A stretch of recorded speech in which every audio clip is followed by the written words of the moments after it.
Saudara-saudari, marilah kita mendengarkan renungan dengan judul Allah berkenan kepada yang kecil,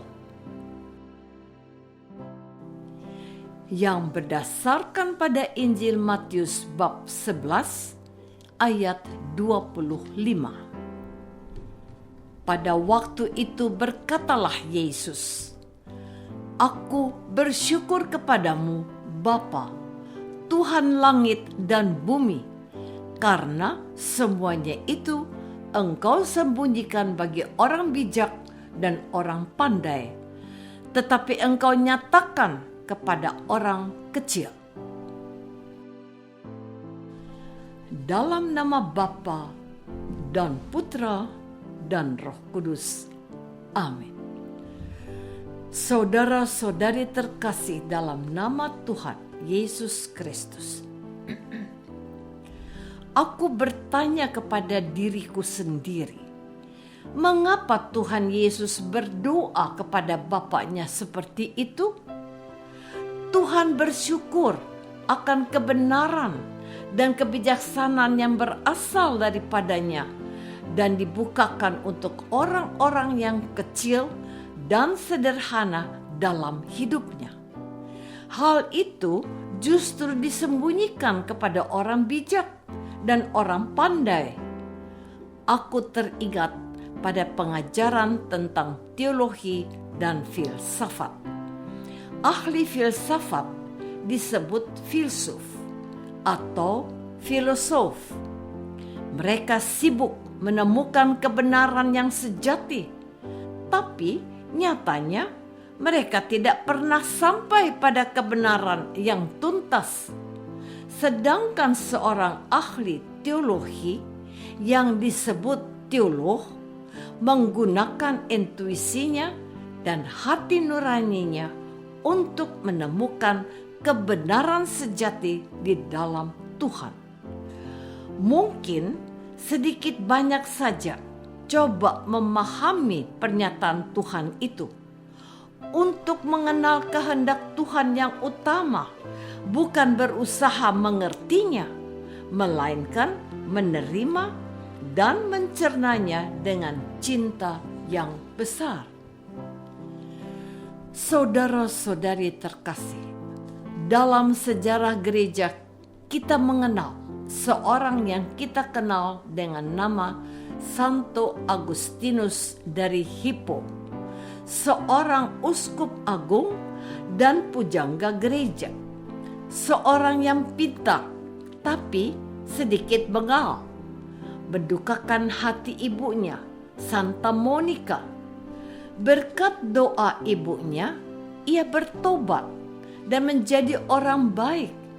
Ia menjadi imam dan bahkan ditahbiskan menjadi seorang uskup agung.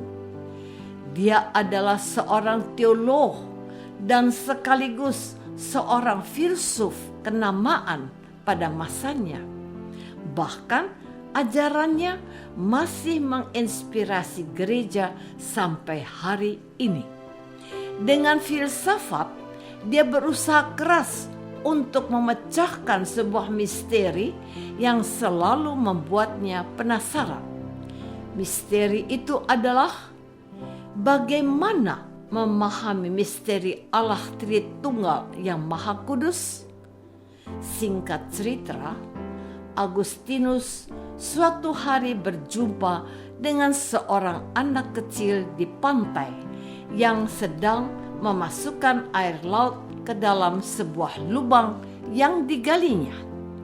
Agustinus mengatakan bahwa itu adalah tindakan yang sia-sia dan tidak akan ada hasilnya.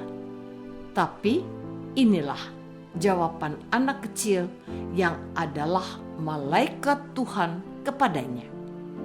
Bagaimana mungkin engkau memecahkan misteri Allah Tritunggal yang Maha Agung itu dengan otakmu yang tidak lebih besar dari buah kelapa? Saudara-saudari terkasih, kalau kita mau sedikit merenungkan apa yang menjadi pengalaman Santo Agustinus ini, kita akan mulai memahami apa yang dimaksudkan dengan doa Tuhan Yesus yang bersyukur, karena misteri kehendak Allah justru dibukakan untuk mereka yang kecil, sederhana, dan mencintai Allah, bukan kepada mereka yang memiliki pengetahuan dan disebut orang bijak dan orang pandai. Pengetahuan tidak cukup untuk memahami semuanya. Tuhan Yesus menantikan dari semua orang kasih yang tulus dan benar, karena kasih Tuhan yang telah dicurahkan kepadanya. Allah berkenan kepada yang kecil. Pada kesempatan lain, Tuhan Yesus berkata kepada para muridnya, "Biarkanlah anak-anak itu datang kepadaku, karena merekalah yang mempunyai kerajaan surga." Ya, betul. Anak-anak kecil itu adalah mereka yang mewarisi kerajaan surga. Anak-anak kecil itu adalah gambaran kaum Anawim, yaitu kaum sederhana yang menyerahkan hari-hari hidupnya kepada Allah yang Maha Rahim. Mereka adalah orang kecil yang polos, apa adanya, dan mengandalkan Allah dalam segala keadaan. Hidup mereka dijalani tanpa beban dan rasa khawatir yang berlebihan. Kadang mereka merasa tidak perlu mengerti, tapi cukup memahami bahwa mereka dikasihi oleh Tuhan yang selalu baik dalam kehidupan mereka. Bagi mereka, memiliki iman dan percaya kepada Allah saja sudah membuat hidup mereka amat bermakna. Saudara-saudari terkasih, tidaklah demikian dengan orang-orang yang ingin tahu semuanya, menguji segala sesuatu. Bahkan ada orang tidak mau percaya sebelum dia mengerti apa yang ingin dia ketahui. Anda kenal dengan Rocky Gerung? Katanya dia seorang filsuf. Yang menarik, ada seorang politisi yang mengatakan di depannya, Anda menjadikan diri Anda sebagai satu-satunya pemilik kebenaran, sehingga di mata Anda semua orang terlihat bodoh, dungu, dan salah. Sindiran kepada orang-orang yang menggantungkan hidupnya pada otaknya dan kebenaran pada akalnya ini mau mengingatkan kita bahwa hidup ini ditentukan bukan oleh akal budi, melainkan oleh hatinya. Filsuf Descartes berkata, kalau orang tidak berpikir orang itu mati.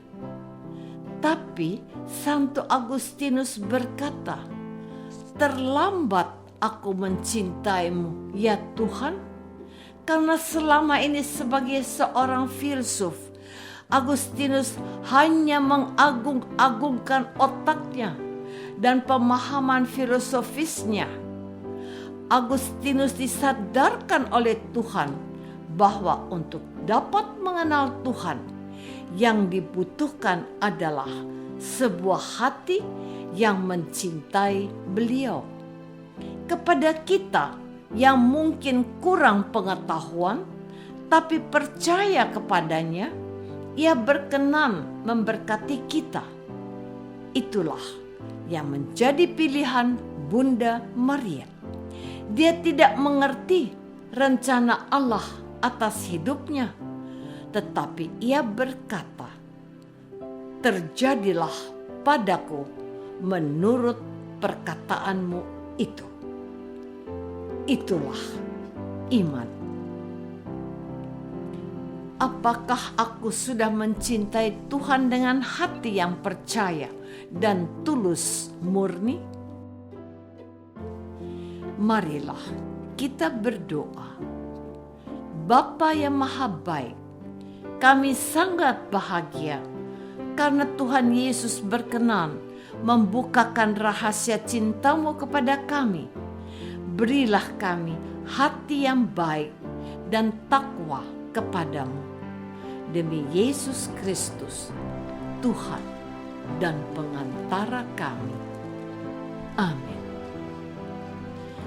Semoga kita semua selalu dinaungi dan dibimbing oleh berkat Allah yang Maha Kuasa, Bapa dan Putra dan Roh Kudus. Amin.